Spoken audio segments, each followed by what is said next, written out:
All right, well, welcome to the last session of the day. I know it's probably been a long day for some of you, especially if you came from Detroit. The bus left at like 6:30 this morning, so that was fun. But I got my coffee. I'm ready to go. I'm ready to just push through with y'all. I think this is going to be an interesting conversation for some of you. But I'm Matt Hargis. I'm the Farm to School Supervisor for Detroit Public Schools Community District. What my job entails is so many things. We've got a 2-acre farm, which I'll talk more about. We've got school gardens at over 80 schools. We've got SNAP education programming, food corps programming, all sorts of auxiliary services for our students in the food and agriculture and nutrition space. And I work for the School Food Authority, the Office of School Nutrition. So yeah, we like to have lots of big acronyms and lots of big language. And so anyway, I apologize. But without further ado, we're going to talk a bit about farm economics today, and we're going to use a USDA funded study as sort of the backdrop for some of this. I will preface by saying that the study was done in 2020, and so in some ways it's an outlier, right? So we'll talk a little bit more about that later. But before we jump in, I'd like to know, like, who's in the room? Like, are you a farmer? Are you a gardener? Are you in the food space? Like, what are you hoping to learn from this, so I can kind of tailor my recommendations to the audience? So why don't we just start over there, and you can introduce yourself and just tell me a little about yourself. I was yelling at my children. Just introduce yourself. Tell me if you're a farmer, gardener, food person. What's your interest? Yes, so I'm Rebecca Ladusky, and I have a farm in Southwest Michigan. Okay, great. I'm Paige. I'm in Detroit. I've got a small urban farm, and I do advocacy work with farmers. Great. I'm Rachel. I work here at Kalamazoo Valley Community College at our Food Innovation Center, which is downtown. And we have a food hub and an urban farm, and we need to do a better job of understanding our economic feasibility, so I'm excited for this. Hi, my name's Kathy. I'm from Battle Creek. I'm involved with an urban farm there, and I'm hoping to see some pointers about economic feasibility. Hello, my name is Benicia. I'm from Detroit, and I'm interested in urban farming. Hi, I'm Kip. I'm an undergraduate student at Michigan State University, and I work in the Bailey Greenhouse Urban Farm. Okay. My name is Angel. I'm from Detroit. I'm interested in urban farming and also just nutrition as far as in the Detroit public school. My name's Abby. I'm also from Michigan State. I'm studying sustainable agriculture. I was just interested in the topic. Darius Hardrick. I started off as an urban garden. I guess now I'm an urban farm. I got the EQUIP grant and everything. So I'm actually trying to learn how to become economic feasible.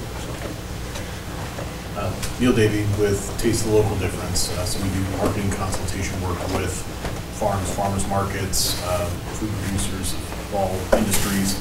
But we also do help with technical assistance, and we work with folks wherever they're at, whether they're started a farm 5 minutes ago or they're an 8th generation farmer, trying to help them find the opportunities to just stay strong in their infrastructure. We're Scott and Eleanor from Great Lakes Staple Seeds. We're a mail order seed company between Detroit and Flint. And just curious what you're doing down in the city. Yeah, thanks for your presentation earlier, by the way. It was really interesting.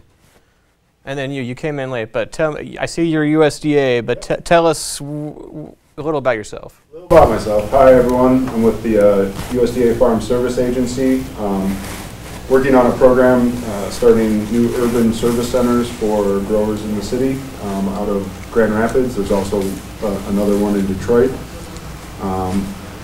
One of the issues we have is economic feasibility, so I want to hear what's going on the other side of the state. Great, thank you.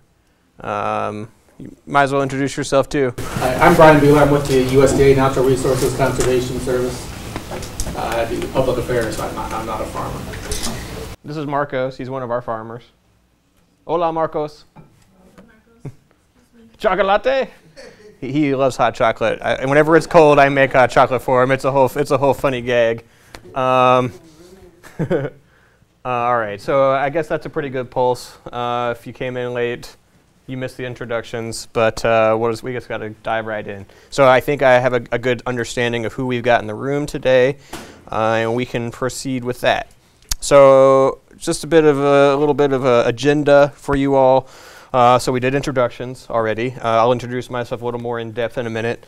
We're going to talk a little bit about farm economics.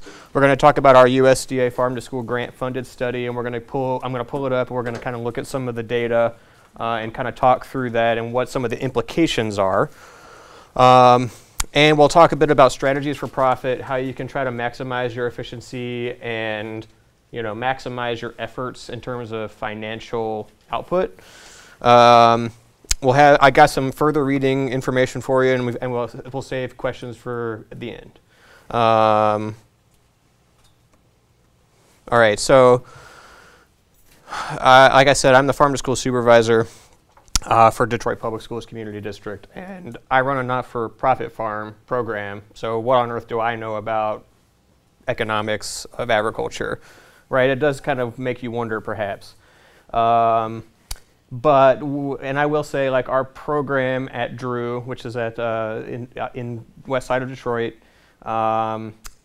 we started in 2013, so we've been doing it a long time. I've been with the program since 2013, but I wasn't on the farm that first year. And we really just we've been doing a lot over the years. We're well funded, we're well resourced, but with that said, we kind of can experiment with stuff using public dollars in order to kind of help people like you, right? Like, so it's like, let's try this technology, let's try this method. If it doesn't work, well, at least we've learned something, and it's sort of our duty with public dollars to share that knowledge. That's at least how I look at it. So our program, we've got intrinsic value and extrinsic value, right? We do generate some revenue thanks to programs like the 10 cents a meal program, Windy. Not a lot of revenue, but it's something. And we've got intrinsic value. So there's a lot of services to students that it's hard to quantify what that value is. And our study did look at those intrinsic values and the extrinsic values, but we're mostly talking about the extrinsic today. And right now our production annually is over 31,000 pounds of organic but not certified produce. And our farmers, we grow it from seed to plate. Not only do they grow the food, they process it, they wash it, they pack it, they deliver it, they vacuum seal it, they freeze it, the whole gambit.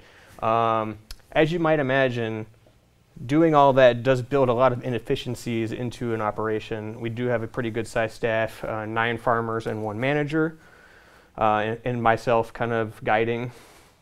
But our goal as the food service provider for our students is to produce as much organically grown food for our students to consume as possible. Last summer we were getting into food manufacturing. We were making soups, sauces, pizzas. I mean, we were doing all kinds of stuff. Just trying to find new ways for the food to get into the cafeteria, because a lot of times if fresh produce comes to the cafeteria, they don't have the time or knowledge necessarily, or the time to be able to process it and prepare it. So in order for it to be most readily used, we have to bring it to them in a way that they identify with. So cubed and chopped and rinsed and ready to go. So that's a little bit about like what our program is and where it's been. For me, like I said, I've been with the program for going on 11 years.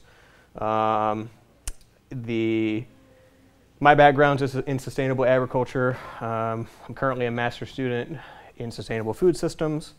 I like to learn, I like to share knowledge, and so I hope that everyone can take something away from today's session. So when we talk about farm economics, it's really important for you as the producer to identify what your goals are. Are you trying to generate enough revenue to have that be your full job? Is it a side hustle? In Detroit we talk a lot about side hustle. I have about an acre farm in Detroit that's my side hustle. Don't know how I have time to do it, but I like doing it. So really think about your goals. Hammer down like what you want to do, what you want to see, how you want to grow and develop. Plan Plan, plan, plan, plan, plan. But you've got to be ready to adapt. As I said in the bottom there, agriculture is probably one of the most dynamic professions, especially in climate change situations, because you never know what to expect. You know, last season could be totally different than this season, and vice versa. And that farm on that side of town can get an inch of rain, and this farm on this side of town gets no rain. And I've seen that in Detroit. Detroit's a big city. So you've got to just be ready to adapt. You've got to have a plan in place, and it's good to be organized about your plan. Over my years of development, I've never been that good at like writing down plans and things. I've kind of just, you know, I've got it in my head, I shoot from the hip. But like from a business standpoint, it's not necessarily the smartest thing to do.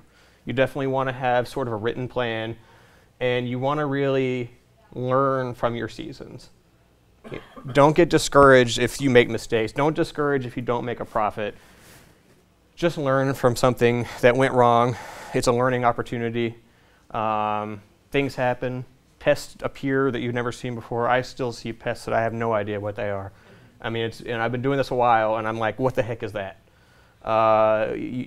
Just in our farm, we're growing plants under lights for potting up outside. I saw a cabbage moth butterfly in the building, and I was like, what are you doing? Where did you come from? Well, like, get off my brassica plants. Way too early.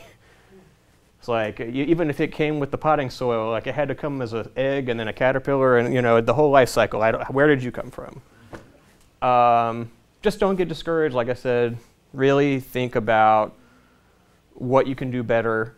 Think about where you may have, you know, lost track. Like for my personal situation, I just finally bought some land. It's been a long process. Like as you saw in the video, the city makes it very hard to buy land. And last year I just kind of went buck wild. I was like, all right, we're gonna plant this and this and this, and I had hundreds of plants, and it was kind of a train wreck, but I grew a lot of stuff. I sold at a farmer's market, and that was fun, but I didn't make any money. So, I mean, like even me personally, I struggle with it as a business, right? For me, it's a side hustle. If I could at least cover my costs, I feel like I'm doing okay. But it's a business. You have to treat it like a business if you want to. Like again, it goes back to your goals, right? If you just like want to be a gardener and want to grow stuff and just curate a space and like, that's all great. You can do that. But if you want to make money doing it, you have to treat it like a business. We'll talk a little bit more about that later on as well. So, like I said, we're going to talk a little bit about this USDA study. It was funded as part of a 2018 Farm to School grant, which got infinitely extended thanks to this little thing called COVID-19. And so 2020 is when we actually conducted the study and collected the data. But like I said, this year we had 31,000 pounds of production. 2020 we had about 15. And it was our lowest year ever. We didn't get started till April because me and all my staff were in school serving lunch, like, and we were like, I don't know what's going on right now. Like, is it the end of the world? It felt very strange, but nonetheless, things are a little different now. I need to revisit some of the study. I need to revisit some of the data, and especially a lot of my staff now are full-time, have benefits they weren't in 2020. So our labor costs are higher than they were at that time also. But why, you know, like I said, we're a resource farm. We've probably spent more than $1 million over the last 10 years on this operation. Why on earth do we now need to be efficient with our money? Well, COVID really had a drastic effect on school budgets, especially food service departments. You're not feeding kids, you're not making money. And revenues from food service operations is how I'm able to run our program. So as a result, in order to adapt to that reality, we had to become more efficient with our resources and start to do things more efficiently. And so a lot of my job has been trying to identify those inefficiencies and try to come up with strategies to address that. And I think like as a farm business owner, you know, even just a farm manager, you've got to look for operational inefficiency and figure out how to leverage that and change it into efficient operations. And we'll talk a little bit about more of what you can do. But on that study, we partnered with MSU Product Center and the MSU Center for Regional Food Systems, and ultimately the University of Michigan also. So it was kind of an interesting quasi situation there. Most of the pictures are of our farm, by the way. Okay, so now we'll go into the study. That was like a bouquet we had at our farmer's market, and we were selling bouquets, and I'm a beekeeper, so we were selling honey. I just thought it was a fun picture because I'm like, yeah, this formatting's screwed up, so I'm going to actually open up the actual study and just scroll through a few of the data points for you. So let's hope it all works. Looks like it did. No, it's on my computer it did. What's happening? Don't do me like that. An evaluation of the economic and non-economic value of Drew Farm. So I sort of saw the writing on the wall when I wrote this grant and was like, we need to have some data that backs up our program so that they're less likely to want to cut it. That was my logic. You know, it's institutionalized at this point, but at the same time, cuts make it harder for us to actually do anything, and we do a lot with our kids. So let's just pull up some data. All right, so if you look at this table, we go through the different major crop types that we grew in that year, the output in pounds, and the imputed price to give a total revenue. And then there's a total cost, and then our profits on the right. So based on this data, the crops that were not profitable to grow were watermelon and sweet corn. There were a couple of break-even crops. Garlic was basically a break-even crop, and green beans were also pretty much a break-even crop, like $100 profit. That's not a whole lot. So it was good to see this data. It was good to know, some crops we were just losing money on at this point in time. Why that is important is that if you know where you're not making money, then you either have to not grow that thing, or you have to adjust your production methods in order to make money. And so it's very important to have a rudimentary idea of your outflows and your inputs and your costs. Labor is going to be the hardest thing to figure out in a lot of cases. And here again, you can kind of visualize the data better. Winter squash, very profitable for us. I mean, it took virtually no labor. We planted it, that was the labor. We prepared the field, planted it, and left it. And then we harvested it when it was time. We used plastic mulch, so there was a cost there, but we didn't have to weed it. So, that's a pretty nice crop profit figure. The good news for us is that, by and large, this study showed that we were not losing a ton of money on a crop-by-crop basis. And so, again, it got kind of hard for us to really fairly estimate some of our time in a lot of ways because my staff do lots of other things besides grow the food. And so it was very important for us to actually try to capture hours spent on tasks in order to have a better idea of what actually we're talking about here. So I started to ask them to log, okay, we spent an hour weeding this hoop house. We spent, 2 hours washing salad. I wanted to see labor hour breakdowns on everything they were doing in order to have a better idea for MSU to kind of come up with these numbers. The staff were like, oh, you're just trying to see how long it takes us so you can get on us about not working fast enough. And I'm like, no, that's not what this is about. We have to develop a baseline. To be fair, my staff's average age is probably 67, believe it or not. And they do a great job. Many of them, I've had 4 folks that have been with us since the beginning of the program, and they never thought they'd be a gardener or a farmer, and they love doing this now. So labor is going to be one of your things that's really important to come up with. With the study, we did a crop-by-crop breakdown. So this is for our beet crop. We had that year a yield of 924 pounds, so nothing tiny, and that's a decent amount of beets. We had it broken down in equipment and capital costs and labor costs, and then they were able to like do the price comparisons. One thing that's very important to know is that when you're kind of trying to do economic analysis, you need to know what your regional pricing is like. Like my bosses were like, well, we can get beets from US Foods, our national distributor, for $1.50 a pound. It's like, well, we're not comparing our product to that, because in Detroit you can get $4 a pound for beets at this time, wholesale. So it's all about like knowing what your local markets are and being able to use their pricing to guide your decision making. In some cases, you're going to have to do some research. Or in other cases, you don't care what the local market is. You're going to charge what you want to charge to cover your costs, as long as your customers will bear that cost. You know, if you're trying to sell beets for $10 a pound, they better be some actually golden beets, not just yellow, golden. Because people aren't going to buy it. They're going to be like, what's going on here? I will say too, I don't have to worry about finding a customer for my product. I have a customer. Everything I grow has an end result.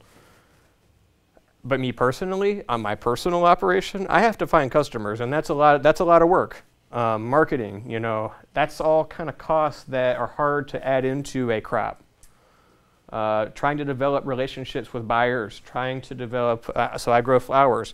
I've got, you know, lots of friends that are florists, trying to develop those relationships and trying to make sure that I'm growing stuff that they're going to want to buy, and at a price point that is acceptable to my bottom line. So yeah, it's very important to really consider the whole chain, where it came from, the production value, but also the back end. And you're going to have you know, wash pack stations. You're going to have refrigeration. And in my case, I have a spare refrigerator in my house. And that's just what it is. A lot of farms have got CoolBot refrigerators, and those are great, but I don't have power on my farm. So like, you know, there's all sorts of different little things that you've got to think about. In a lot of urban farms, infrastructure is a problem.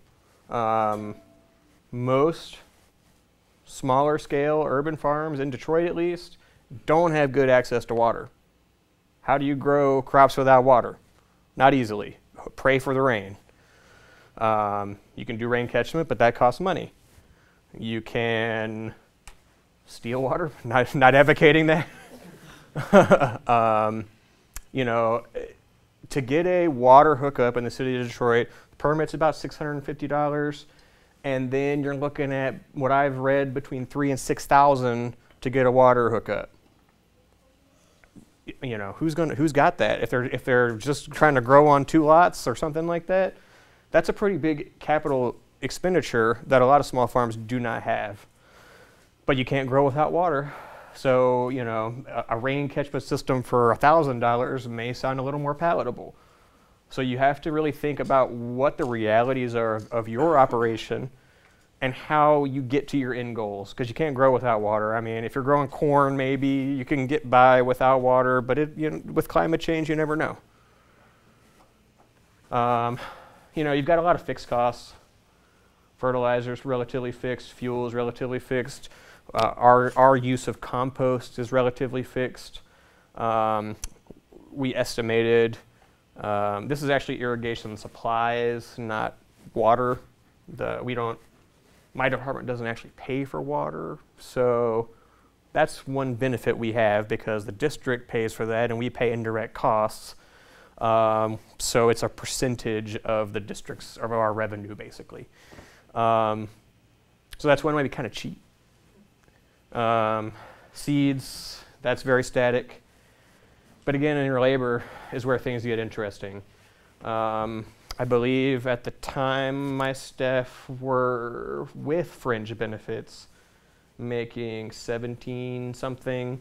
And now they're making 17 something without the benefits. With the benefits, that's almost double. In DPS, it's about 50%.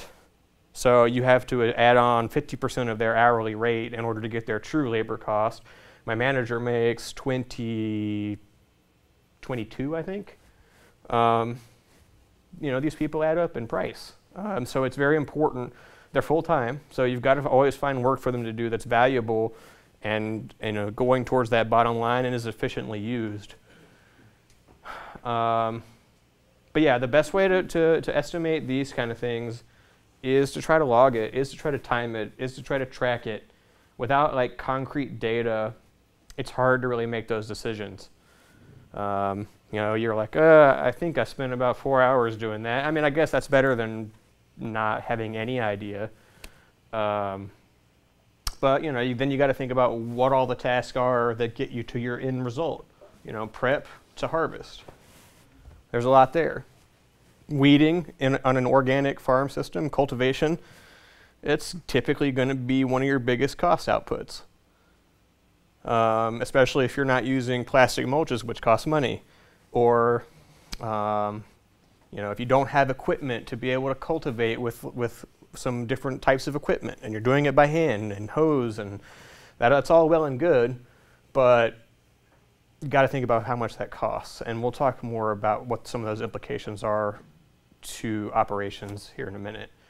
All right. Let's see.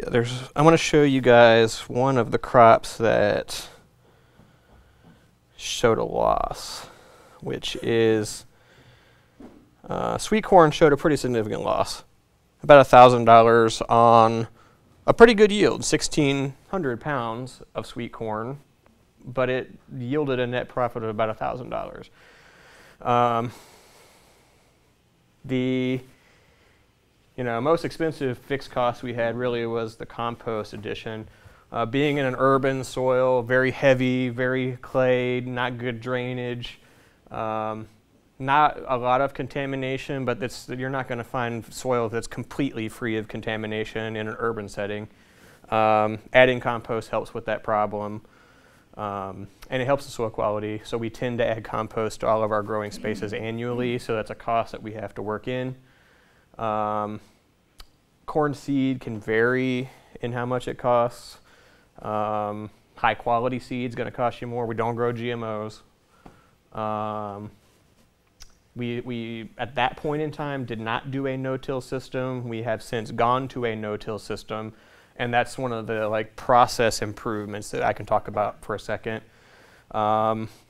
So organic no-till is essentially for sweet corn, you're going to plant a thick cover crop of rye, winter rye in the fall.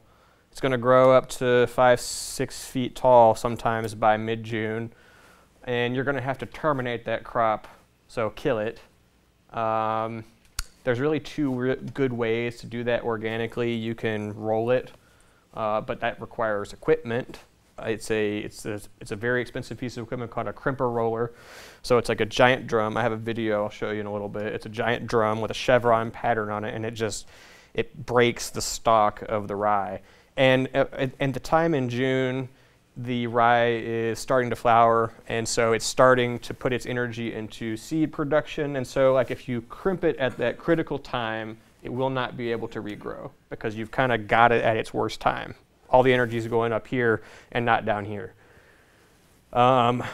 You can do it that way, or you can mow it. Crimping is going to be a lot more effective for trying to do a no-till system because you're going to get a nice thick mat of decomposing rye, which is going to act as a soil enhancer because it's a mulch. It's going to increase moisture content. It's organic matter. So as it breaks down, it's going to be adding organic matter to the soil, and it's a scavenger. So whenever it's alive, it's sucking in a lot of nutrients that it's going to add back in later. The thing about rye is if you don't time the termination right in organic systems, you might have a headache. It just won't die. Last year, I did it at the right time. It looked beautiful after I rolled it. I was like, wow, look at that. It looks perfect. The next day, it was standing back up. I had to roll that field 5-6 times, and then it still wouldn't die. I got vinegar because I can order it in crazy amounts from the cafeteria. Our soil is very basic, so adding a little extra vinegar and it kind of evaporates, it volatilizes. It didn't hurt anything except it kind of helped kill the rye off finally. We have a specialized planter. It's a no-till corn planter. Even in 2020, we had that planter because we intended to go to no-till, but we hadn't really gotten that system down yet. Like with this no-till planter, it has a special blade on the front. It's a coulter disc, and then the seed, so it cuts open the ground, the seed drops in that furrow, and then it kind of closes up without actually disturbing the soil a whole lot. And it cuts right through the rye, so you can plant it right through there. And we successfully did the no-till corn last year. It worked beautifully. We had an awesome yield. I think it was over 2,500 pounds, perfect looking corn. We planted 3 different types and they cross-pollinated, but that's a different story. It tasted great. Like we planted a white, a yellow, and a bicolor, and we ended up with all kinds of white bicolor mix. Tasted good, so it didn't matter. But with that, I'm trying to get at is that we decided to go to a no-till system because it benefited our soil. It required a little bit of upfront preparation in the fall because that's when you plant it. And let's be honest, most farmers are kind of burned out in the fall. You're like, this has been a long year, I'm kind of done. But you got to really get through November. Once you get through November, you're pretty much scot-free. You can rest for the holidays. And like making that adjustment, so it had different benefits. The soil structure improved, the nutrient retention improved, the water retention improved. We didn't have to weed as much. Like the rye made a nice thick barrier. They had to pull a little bit of stuff around the plants, but it was like a few hours, one day, and that was it for the season. Whereas in the past, it'd be once every 2 weeks out there with hose or cultivators just going to town in between the rows of corn. So we saw yield improvements and we reduced labor, but we had to have the specialized machinery to do that. So I'm going to get into that a little bit in a minute more specifically, but you have to evaluate those investment decisions. Like, what is buying that piece of equipment going to do for me? Am I going to have to work less hard? Am I going to make more money because I don't need to pay someone to do this labor? You have to really evaluate, is it worth to invest in some of this machinery? And nowadays they make all sorts of crazy technology in agriculture. The Japanese have some really cool stuff. The Koreans have some really cool stuff. The Italians also, BCS, and we'll talk more about that in a minute. The other reason, by the way, that our corn was not profitable, I'm just checking our time here. All right. Only other reason our corn was really not shown to be profitable in 2020 was because we used wholesale pricing available from Eastern Market and from Keep Growing Detroit, who runs wholesale sales in the city. They don't have pricing for sweet corn because nobody grows it. Like not in an appreciable quantity, right? Like we grow, I don't know, a 1/4 acre. Nobody grows sweet corn like that in the city. So there's no comparable pricing. Organic sweet corn typically fetches more, but I'm sure many of you go to the farmer's market and it's not uncommon to pay at most $1 a year for organic corn, but usually you're going to get a couple for $1. It's very cheap. We can't compete with big farmers out in the country who have lots of mechanization, who typically will, if they're going to do no-till, are probably going to use glyphosate to terminate their rye cover crop because they just spray it and they're done with it. It dies, no problem. You do see a lot of chemical farmers using no-till, and that is typically considered to be sort of a good thing because they are at least not tilling as much, and that's good for the soil, good for the environment, but there's a whole debate about that, obviously. But again, that goes back to why it's so important to have good local pricing when you're trying to do these estimations. The other crop that we were shown to lose money on was watermelon. Again, no like Detroit pricing. We grew quite a bit of watermelon. Let's see what the yield was. Almost 2,000 pounds. That's a lot of watermelon. Price per pound, 30 cents. You do the math. That's not making a whole lot of money. Where do we get that price from? Chicago wholesale market, right? Like, very different economics, very different situation. You know, big farmers in Illinois are probably pumping out tons of watermelon. No wonder it's 30 cents a pound. I'm sure it's not organic. So when you're doing these analysis, super important to figure out what your local pricing is, or just come up with your own pricing. Say, you know, for this to pay for me, it needs to make $1 a pound, $2 a pound, you know, whatever it comes out for you based on your costs. I know a lot of times for small farms, there's this notion where a lot of small farmers don't pay themselves a wage. You know, like you're just kind of giving your labor to the operation. If you have staff, you're paying them a wage. But a lot of farmers don't pay themselves. And so it's important to think about that. Think about what your time is worth. I mean, you know, I'm sort of like middle management. I don't know that I'm going to be able to produce what my time is worth to my employer, but that's irrespective. I just want to make sure that like my labor is at least somewhat considered in the operation. And like for all of you small farmers, that's super important. Your time's worth something. All right. I think that's about all the things I wanted to show you out of our report. If anybody wants to look at this, I'll provide my contact information and we can send it out. And again, it has stuff besides economics. It gets into the intrinsic value to about some of the educational programs we provide that has no real monetary value. But let's get back to the PowerPoint.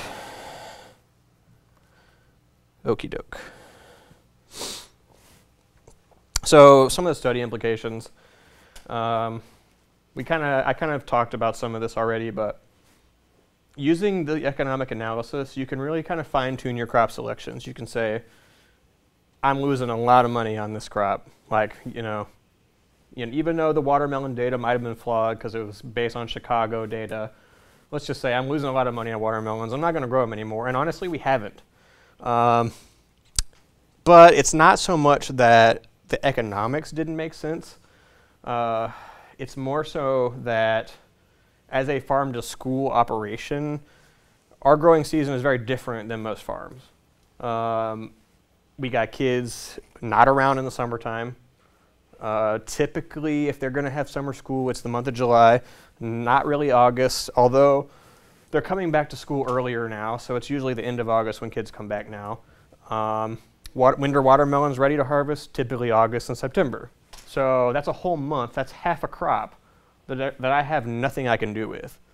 I mean, am I going to freeze a watermelon? We're going to make watermelon smoothies? I don't know. Like, there's not a lot of value for us to keep growing it because what are we going to do with it? So again, like that's why you have to evaluate your operation and does it make sense for what you're trying to do? So, you know, if something's not profitable, maybe there's a value to you. Maybe you like growing watermelons. Maybe you're like, I just love watermelons and I'm going to grow them. Okay. You can be the best watermelon grower you want to be because that's what you want to do. Even if you know that it's a loss leader, you're going to grow it because you care about it. You want to produce it. Like you just enjoy growing it. Maybe you don't grow a whole field of it because you're going to have a hard time getting rid of it and making any money. But maybe you grow a few different kinds that you really like, or maybe you want to experiment, you know, save seeds, whatever your goals are. So also, it's not necessarily about identifying the unperforming crops, but that you can even get into varieties too. If you keep good enough records, you can say, well, you know, this variety of tomatoes in the same space as this variety of tomatoes, this one produced more and is obviously worth more. You know, oh, the cherry tomatoes, like, it took twice the labor to harvest. Maybe it's not worth growing cherry tomatoes so much. You know, you can fine-tune your crop selections based on some of those numbers. But by identifying those lower financial crops, you can identify areas for process improvement. You can identify inefficiencies. You can say, okay, well, this crop didn't do well for me because we had to weed it too much. Or this crop didn't do well for me because I had to irrigate the heck out of it and it's expensive. City water for us in Detroit, not super cheap. And if you're not stealing it, like I already said we're not doing, then it's probably a good idea to reduce your water usage where practical. Use mulches. But again, it's all about your data. It's all about your farm. It's all about your goals. So without identifying some of those things, you're going to have a hard time really succeeding at running this like a business.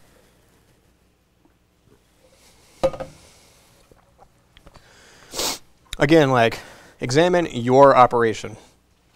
No two farms are exactly alike. You could grow the same way, the exact same way. Like MSU said, do this, and you're doing that. And two farms could have completely different outcomes. I know farms on the east side of Detroit and farms on the west side of Detroit have very different outcomes sometimes. Microclimates are different. Weather patterns are different. Insect problems are different. We, on our first years at Drew, had Colorado potato beetles on our potato crops every year. And suddenly, never again. I have not seen one on my crops in years. It doesn't mean they're not there. Sure as heck they're there. But they're not on my crops. So either they found something they like more, or our plants are healthy. A lot of times, insects like Colorado potato beetles actually sense unhealthy plants, and they prefer that because it's weaker. So, if you're growing some plants and they're not super healthy, well, you're just kind of attracting the insects that want to eat them. So it's super important to have healthy soil. It's super important to have good growing techniques in order to help prevent weed and pest pressure in the first place. Again, the profit potential is in your market. Detroit and Battle Creek, for example, are not the same at all. Different realities, different economics. I can sell to restaurants in Detroit for a pretty high dollar. I don't know what it's like in Battle Creek. So think about where who your outlet is, what they're willing to pay. Are you doing wholesale? Are you doing retail, direct to consumer? Pay attention to your operational specifics. Try to price stuff for what it's worth. See, as long as the market pays. I'm not saying to gouge your customers, but if you develop a relationship, tell them what it costs to grow stuff. People need to understand what food is really worth, what it really costs to grow stuff. It's not free, and some of the prices you think it might as well be. It's hard to imagine, really. In the picture is cucumbers for our hoop house. We grow amazing cucumbers. We don't grow them anymore because, again, they come in July. What am I going to do with a cucumber? I can't make a cucumber smoothie. That would be funky. I could make pickles, but that's kind of a lot of work, and that's a lot of food safety implications and a lot more hassle to trying to use it. So, as of right now, that crop's scrapped.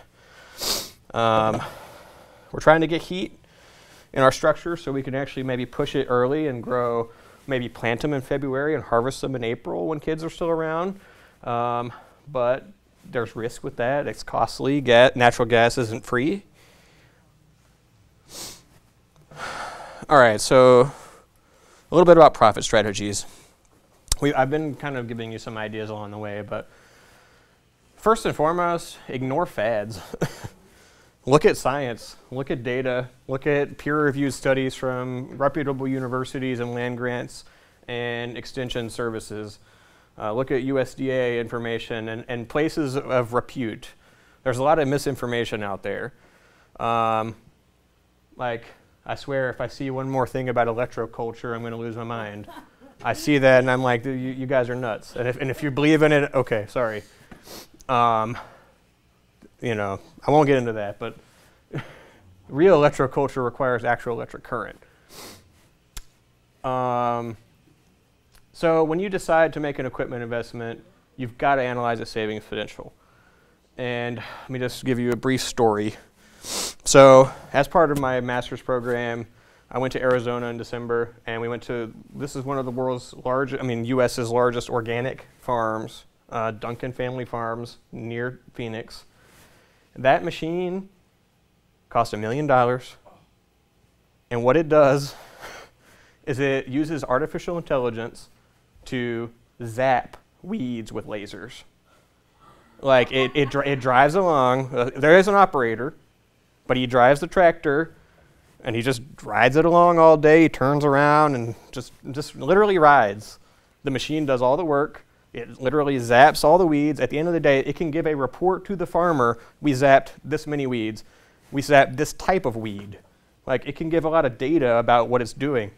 It also can, I believe it can zap insects as well from something else I'd seen. So there's your pest control, there's your weed control, but it costs $1 million. But if you think about it, a farm that large can afford the $1 million investment, and they're going to make it back in 1 year probably because of the labor savings that they're going to reap. So I'm not telling you guys to go out and find $1 million to get that machine, but use that as kind of a guiding principle. Like, if I'm going to spend $5,000 on a BCS tractor, what is the labor that it can save me? What's the benefit to me? And in some cases, it might just be like, my body can't handle all this anymore. Like, you know, when I started this, I was in my 20s, and I'm in my 30s now, and I already feel old. Agriculture wears you out. It's a labor of love, though. So, you know, what's it worth to you? What's your body worth? What's your, you know, if you have the money, you can do whatever you want to do. If you have $1 million, I wouldn't be paid. Yeah, for real. I wouldn't, like, my staff's like, you got to get that machine. I'm like, no. What are you guys going to do all day? Right, Rufino? So anyway, on an organic farm, labor is almost always your most significant cost factor. Almost always. And again, make sure you're getting paid. Make sure you get something out of it besides, you know, a couple thousand profit at the end of the year if you're lucky. You know, make sure that you actually get something back for your time. So again, equipment.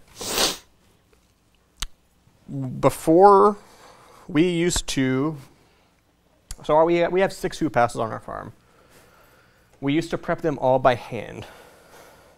These are 30 by 144 foot hoop houses. That's a lot of space. We use broad forks and digging forks, and we did it all bio-intensively, and that's great for the soil, but bad for our bodies, and it took forever. It used to take us about a week to prep 1 hoop house by hand. Now, with this machine, 2 people can fully prep a hoop house in about half a day. So a week for 9 people versus half a day for 2. Huge labor savings, and it does a beautiful job. So we've got the BCS 750, a power harrow, and a compost layer, and a spader. So for those of you who don't know what a spader is, it's seen as a more minimal tillage type primary tillage implement. So it actually digs the soil versus chopping it up like a rototiller. So what we've seen by using that equipment is actually sort of, it's almost like we're doing it with the broad fork, but we're doing it with a machine. So we're still realizing some of those soil benefits, but without completely destroying the soil. Compost layer, amazing. We used to have to take wheelbarrows and dump it, or tractor buckets and dump it and rake it out and spread it. Compost layer, you dump it in the bucket with a tractor bucket, drive it along, and it just puts them out a 1-inch layer across your whole bed. We used to, so we had this machine. It didn't come with like flared fitting, like wings on it, but we got that, and now we can do the whole row in 1 pass, whereas it used to take 2 passes. So it's like all about finding like where you can get that extra benefit, like how you make it a little bit more efficient. So it saves a lot of time. So I got a quick video. You can see him going along, and it's hard to see with the lighting, but it's just like, it's a conveyor belt on there, it's ground driven, and it drops the soil right where you want it to. Can it do the spading and the laying down of the compost No, because the PTO, it has a PTO on it. It's hard to see here, but the PTO attachment's here. So the spader would be in the way of where that is. So that would be cool if you could.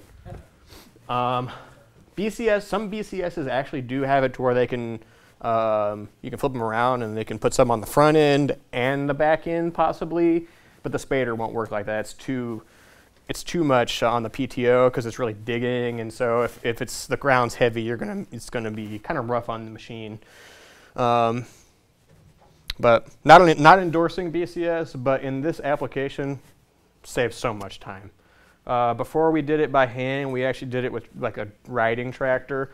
Terrible for the soil, terrible.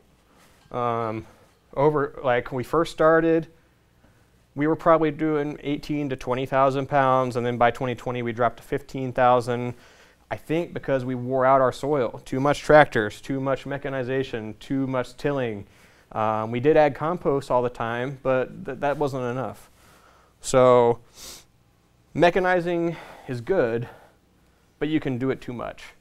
And so like there's a fine balance, and you have to really learn to read your soil and read your farm and know like what the line is.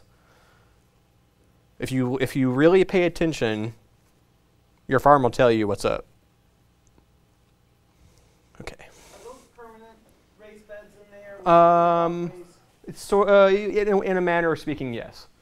So like what we used to do is have like landscape fabric between the rows, and then we'd just work the bed in between that. But the problem was that there wasn't a lot of space, and so the machine tore up the plastic all the time, and then it threw dirt on top of it, and then now you got weeds on top of the plastic, and it was a mess.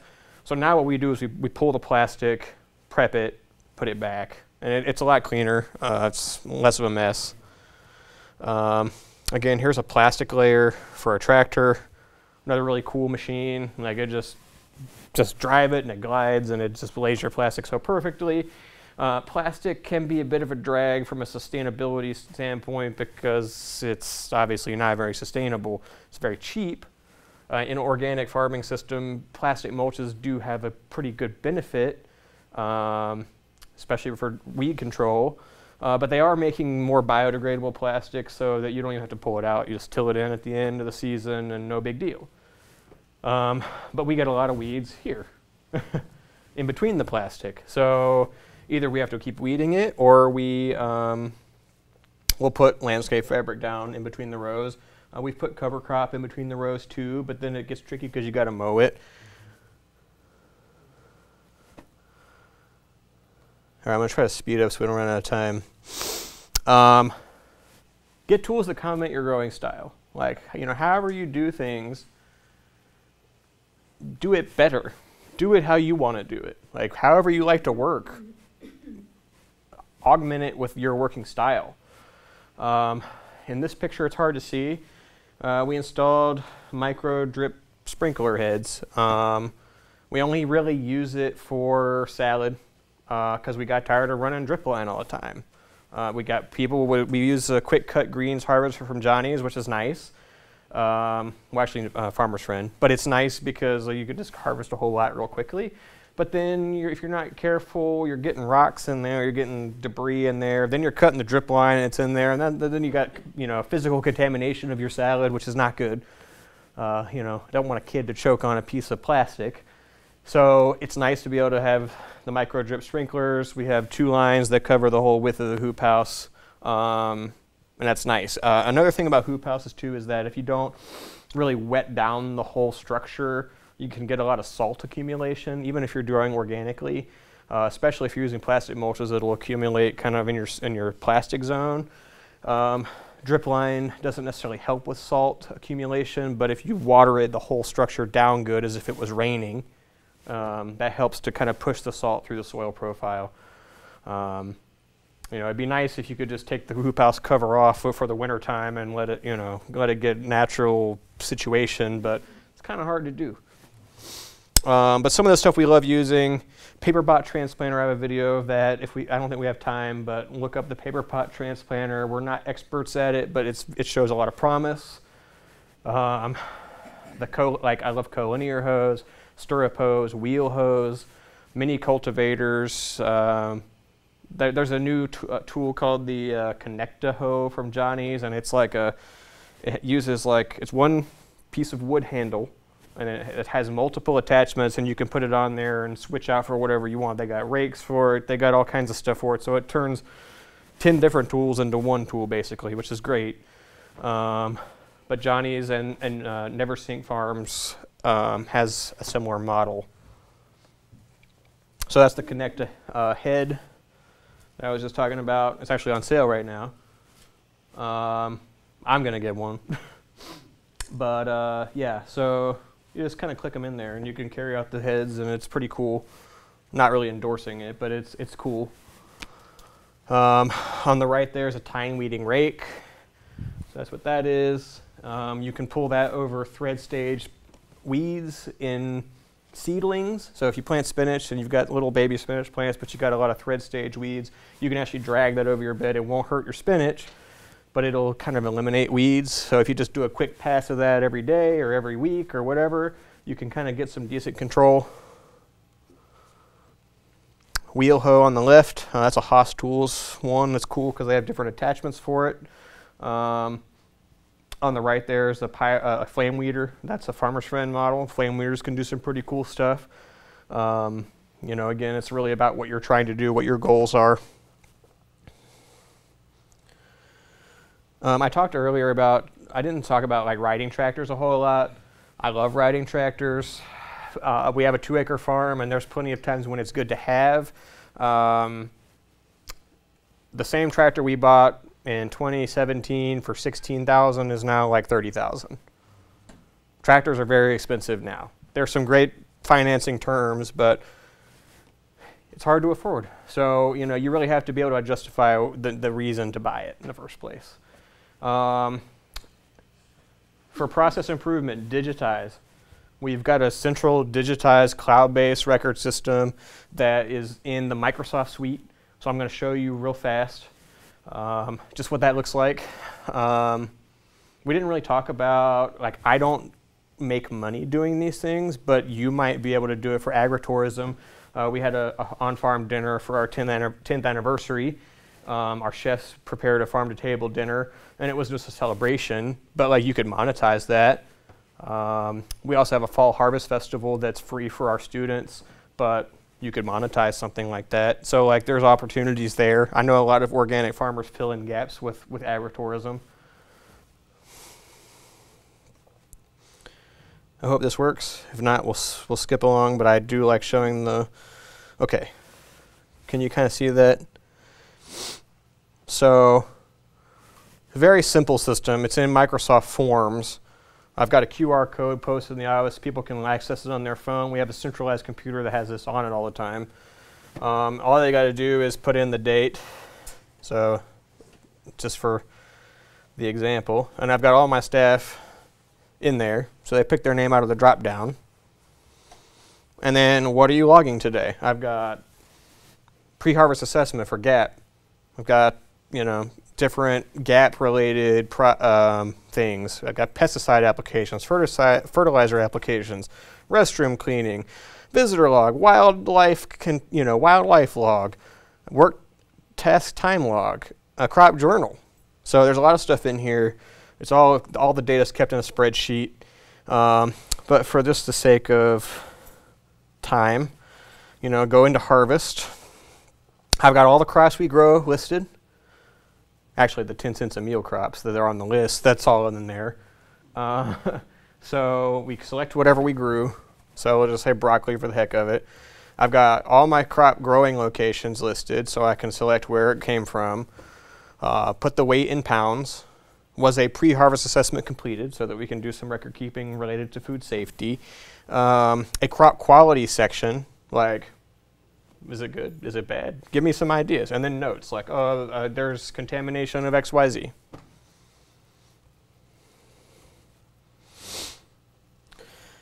Again, we kind of talked a lot about it. It's all about the soil. On an organic farm, it's all about the soil.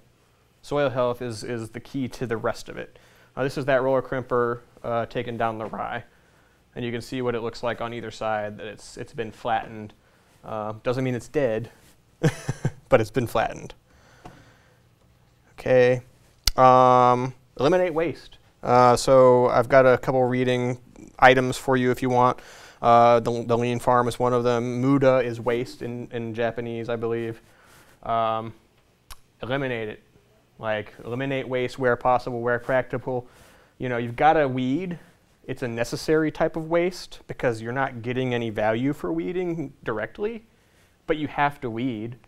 So my staff have a habit of vacuum cleaning, meaning like they go through a row and it takes them all day and there's nothing left except for the plant. There's nothing. Then they take all that plant matter and put it in the compost bin, and I'm like, guys, too much. Knock them down with a hoe, leave the residue there, it'll break down, add nutrients to the soil.